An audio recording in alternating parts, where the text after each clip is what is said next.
Alors, je vais vous montrer comment comment on crée un formulaire de saisie sur Excel qui n'est pas le formulaire intégré. C'est un formulaire que vous customisez de ce type-là, c'est-à-dire que là, c'est un formulaire de saisie client, dont nom, prénom, numéro de téléphone, adresse mail. Enfin, vous pouvez mettre ce que vous voulez. De toute façon, c'est vous qui personnalisez. Donc, concrètement, comment ça se passe? Alors, la première étape, ça va être de créer cette boîte de dialogue-là. Donc, pour ça, vous allez aller dans l'onglet développeur. Pour ceux qui n'ont pas l'onglet développeur, j'explique comment le faire apparaître dans mon tuto créer une boîte de dialogue et des boutons de navigation. Pour les autres, donc, vous allez dans Visual Basic. Alors, je vais créer une nouvelle feuille pour le refaire, pour vous montrer comment ça se passe. Donc ici, je vais dans mon classeur 6. J'utilise le bouton avec la petite équerre. Ici, je fais ajouter user form. Voilà.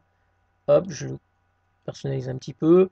Je vais renommer en haut. J'utilise donc, alors pour ceux qui n'ont pas cette partie-là, c'est affichage fenêtre de propriété. Donc là, c'est les propriétés du user form puisqu'on est dessus. Je vais dans caption ici dans l'apparence et je sélectionne. Donc ici, ça va être le formulaire de saisie, par exemple. Voilà, vous voyez que ça apparaît en haut, formulaire de saisie. Puis ensuite, je vais aller mettre mes zones de texte. Donc ici, alors pour faire apparaître cette partie-là, c'est la petite boîte à outils se trouve sur ce petit bouton-là, avec le marteau et la clé, c'est une clé à molette, ouais. Donc pas très bricoleur. Une fois que vous êtes dans la boîte à outils, donc vous sélectionnez la zone de texte, voilà, et puis vous la dessinez dans le formulaire. Donc j'en ai dessiné une, on en dessine une deuxième. Bon, là c'est plus du dessin qu'autre chose, hein. Voilà, vous ajustez, bref. Vous allez mettre un libellé, donc ici ça va être le libellé 1, ça va être le nom par exemple. Je mets un deuxième libellé ici, ça va être le prénom, etc. etc. Vous le faites à votre image, enfin ce que vous avez envie de mettre, les tailles que vous voulez, etc. Ça, c'était pour vous montrer. Maintenant, le résultat finalisé, on ne va pas le faire, il y en a pour 20 minutes, sinon, c'est, en ce qui me concerne, celui-là, nom, prénom, numéro de téléphone, etc. Alors ensuite, il y a une chose qui est importante, c'est que dans chacun de mes contrôles ici, en tout cas les zones de texte, je vais aller saisir des éléments dans le tag. Le tag, c'est donc dans les divers, c'est une zone dans laquelle je peux aller saisir des éléments en données ou en texte et qui seront rattachés à cette zone de texte.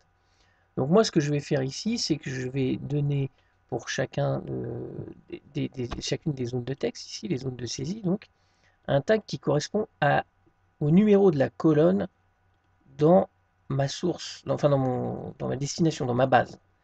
Je retourne dans l'onglet formulaire, ici dans mon onglet base.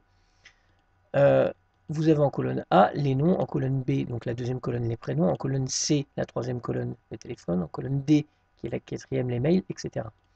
Donc ici, pour ma zone de texte, nom du client, pour mon tag, eh bien, je vais lui mettre 1, puisque c'est ma première colonne. Pour mon prénom, je redescends ici, vous voyez que mon tag c'est 2.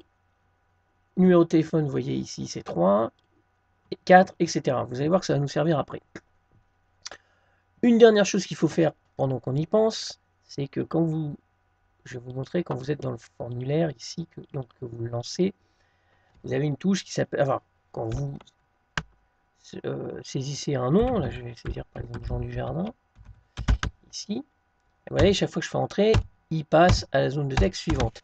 Pourquoi? Parce qu'avant, j'ai défini quel était l'ordre que je voulais appliquer donc, dans la saisie. C'est-à-dire que chaque fois que je fais entrer, il passe à la zone de saisie suivante que j'ai déterminée au préalable. Comment on fait ça? Parce que sinon, vous allez voir que ça peut partir dans tous les sens.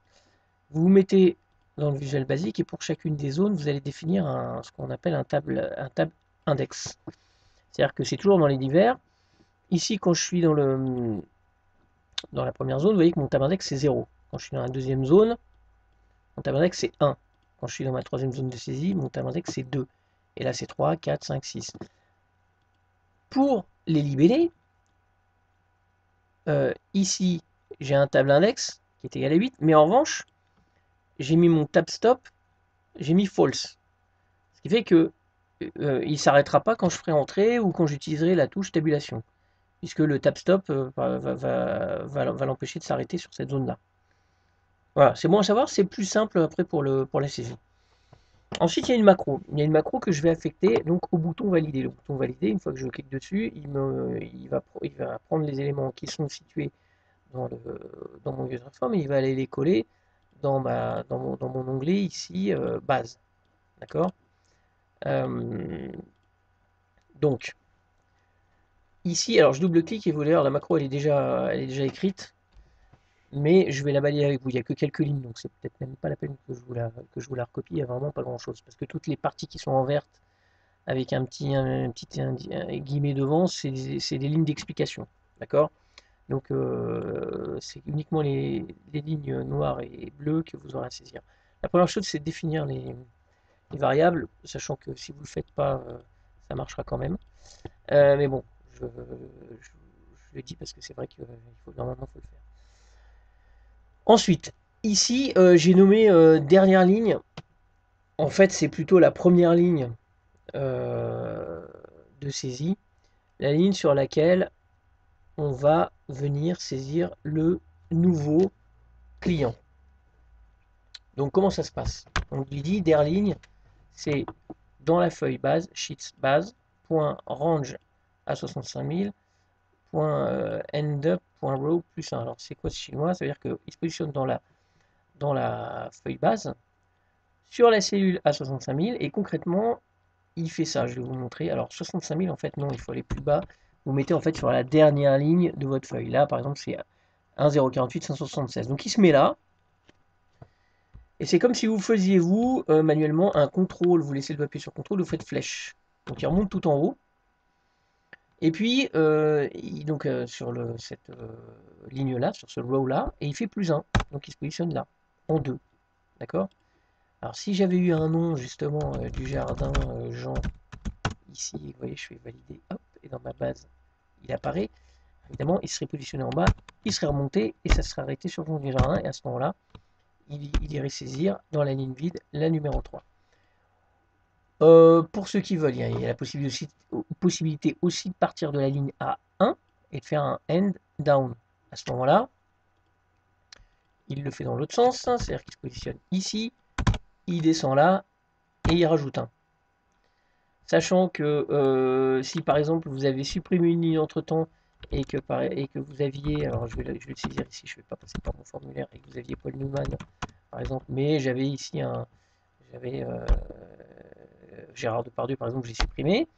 À ce moment-là, il se positionnerait en haut, il descendrait, il ferait plus 1 et il remplirait le blanc. Donc à vous de savoir si vous préférez qu'il reparte de là et qu'il s'arrête là et qu'il continue à remplir en dessous, ou qu'il parte d'en haut et qu'il remplisse les blancs quand il y en a. Bref, c'est juste pour vous expliquer un petit peu comment ça marche. Ensuite, donc, dans mon user form 1 ici, pour chaque contrôle, qu'est-ce qu'il va faire? Il va dire que la colonne est égale à la valeur du tag. Donc c'est ce qu'on a dit tout à l'heure. On avait dit qu'on avait mis des tags pour pouvoir affecter un numéro de colonne qui correspond à la zone de texte. Et donc après, il dit, bah, si la colonne est supérieure à 0, ce qui est valable pour l'ensemble des zones de texte, puisqu'on a choisi un tag supérieur à 0, alors on fait sheets base cells der colonne. Donc là, concrètement, qu'est-ce qu'il fait?